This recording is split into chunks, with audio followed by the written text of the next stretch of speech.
Hello students, welcome to BRS Study Point.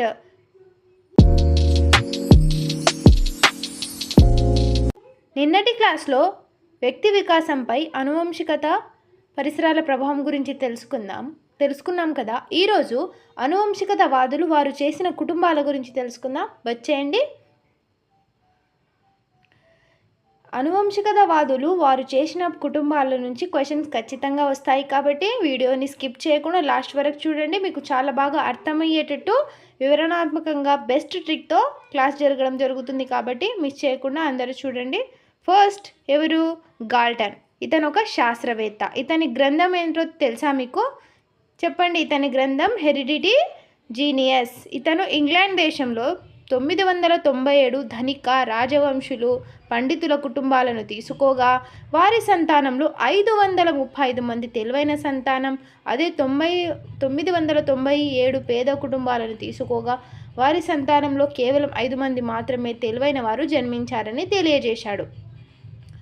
ఓకేనా? ఏం తెలియజేశాడు? తన గ్రంథమైన హెరిడిటీ జీనియస్ ఇంగ్లాండ్లో తన గ్రంథం ఏంటిది? Heredity genius. అతను ధనిక మరియు రాజవంశులు. గాడ్ అంటే గాల్టన్ కదా, ఇట్లా గుర్తుపెట్టుకోండి. గాడ్. అతను ఏం చేశాడు? పండితులకు, రాజవంశీయులు, ధనికుల మీద ప్రయోగం చేశాడని గుర్తుపెట్టుకోండి. ఓకేనా? నెక్స్ట్ గోడార్డ్ అండి. ఇక్కడ మిస్ అయిపోయింది, నేను చెప్తాను, మీరు రాసుకోండి. ఎవరు నెక్స్ట్? గోడార్డ్ ఏం చేశాడు? మార్టిన్ మరియు కల్లికాన్. ఎవరు?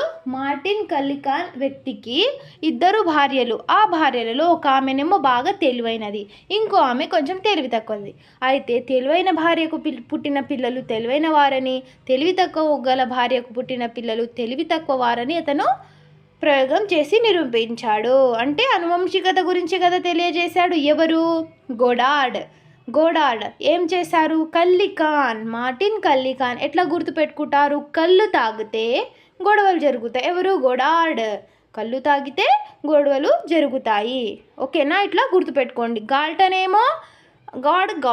ధనిక, పేద, వంశ పుత్రుడు, రాజవంశులు, ఇలా గుర్తుపెట్టుకోండి.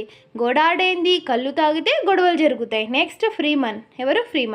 ఫ్రీమన్ కవలలు, అన్నదమ్ములు, దాయాదులను పరిశీలించి అనువంశికతకు ప్రజ్ఞకు సహజ సంబంధ గుణకం ఎక్కువగా ఉంటుందని నిరూపించాడు.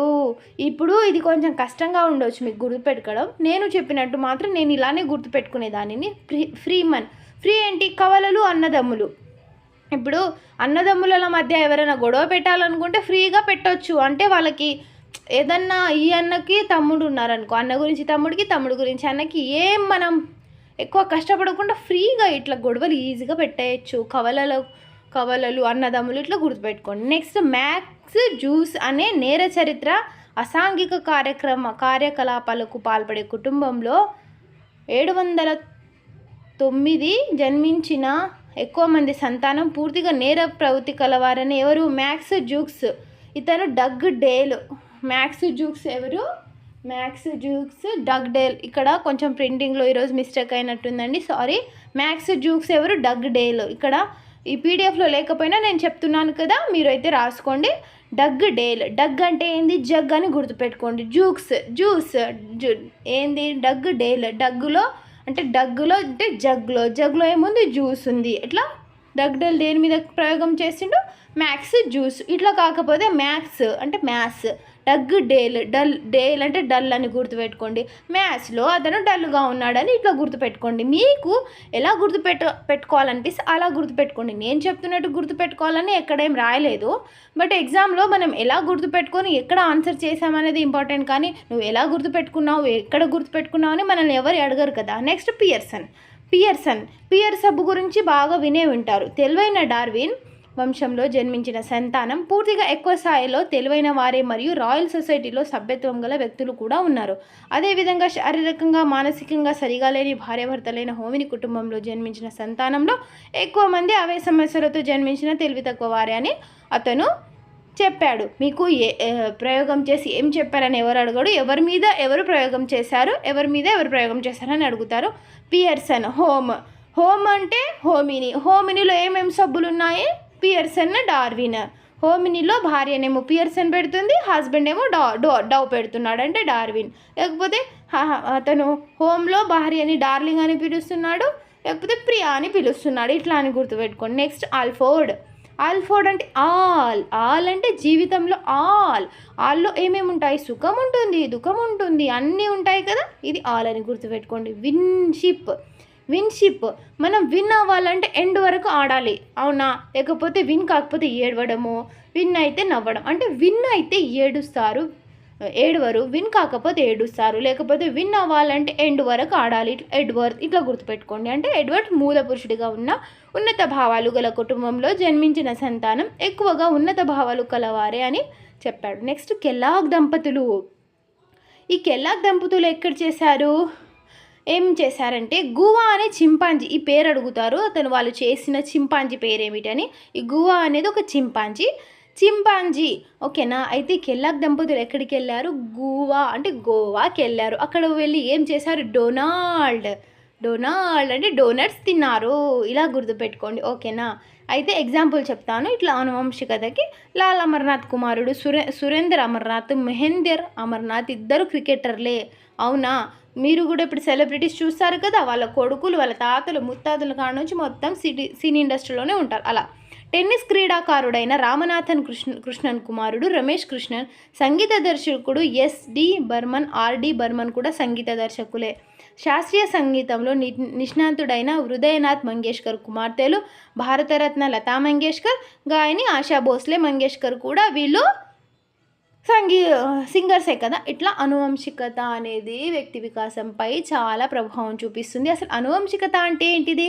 అనువంశికత అంటే బై పుట్టుకతోని స్వతహాగా వాటికి మనం ఏం చేయలేము, అవి వచ్చేస్తే ఆటోమేటిక్. వాటికి కొంచెం ప్రోత్సాహం అందితే ఇంకా మంచిగా పేరు ప్రఖ్యాతలు తెచ్చుకుంటారన్నమాట. అట్లా అది అనువంశికత. మళ్ళీ చెప్పుకుందామా? చెప్పండి. గాల్టన్ ఎవరు? గాల్టన్ అంటే గాడ్ ఎవరి మీద? ధనికులు, రాజవంశులు, పండితులు, ఓకేనా? నెక్స్ట్ గోడార్ ఏంది? కళ్ళు తాగితే గొడవలు జరుగుతాయి. నెక్స్ట్ ఫ్రీమన్, అన్నదమ్ముల మధ్య చుచ్చులు పెట్టాలంటే ఫ్రీగా పెట్టవచ్చు. నెక్స్ట్ మ్యాక్స్ జూక్స్, డగ్ డేల్, జగ్గులో జ్యూస్ ఉంది, లేకపోతే మ్యాథ్స్లో డల్లుగున్నాడు. నెక్స్ట్ పియర్సన్, హోమ్లో అతను వాళ్ళ భార్యనేమో పియర్స్ సోప్ వాడితే వాళ్ళ ఆయన డవ్ సోప్, లేకపోతే వాళ్ళ హోమ్లో హస్బెండ్ వాళ్ళ ఆవిడని ప్రియా లేకపోతే డార్లింగ్ అని పిలుస్తున్నాడు. నెక్స్ట్ ఆల్ఫోర్డ్, జీవితం అంటే ఆల్లో ఏమేమి ఉంటాయి? సుఖం ఉంటుంది, దుఃఖం ఉంటుంది. నెక్స్ట్ విన్షిప్ ఏంది? విన్ అవ్వాలంటే ఎండ్ వరకు ఆడాలి, లేకపోతే విన్ అయితే ఏడవరు, విన్ కాకపోతే ఏడుస్తారు. నెక్స్ట్ కెల్లాగ్ దంపతులు గోవాకి వెళ్ళి డొనట్ తిన్నారు, ఓకేనా? ఇట్లా ఈజీగా గుర్తుపెట్టుకోండి, అసలు మర్చిపోలేరు. ఇలా ఏదైనా ట్రిక్ తోటి మీరు కూడా కొత్త వర్డ్స్ని ఉపయోగించి బెస్ట్ ట్రిక్తోని ఉపయోగించుకొని మీరు గుర్తుపెట్టుకున్నారనుకో అసలు మర్చిపోయే ఛాన్సే ఉండదు. ఎగ్జామ్లో ఏ విధంగా అడిగినా మీరు ఆన్సర్ చేయగలుగుతారు. వీడియో నచ్చితే లైక్ చేయండి, షేర్ చేయండి, సబ్స్క్రైబ్ చేయడం మర్చిపోకండి.